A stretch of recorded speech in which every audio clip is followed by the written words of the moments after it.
How to create channels on WhatsApp. Hey everyone, welcome back to our channel. In today's video, I'm going to guide you on how you can create a WhatsApp channel, so make sure to watch the video till the end. In order to create a channel on WhatsApp, go ahead and first of all launch your WhatsApp application and make sure that the WhatsApp app is updated to the latest version, because this option is only available to the latest version users. After that, from the bottom of the screen, simply navigate to the Updates tab as you would be able to find it. Once you go to the Updates tab, you will see this type of interface where you'll be able to see channels. Then just tap the plus icon on the right hand side over here and you'll find the option called Create Channel. So now make sure to click the Create Channel option. And here you should be able to see this interface that says Create a channel to reach unlimited followers. Now just click on the Continue option from the bottom and simply give your channel a name that you would like.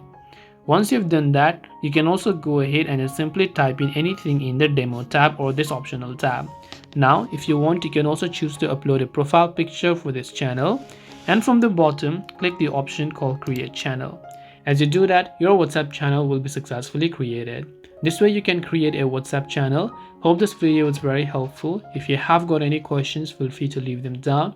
Thank you for watching and see you in the next video.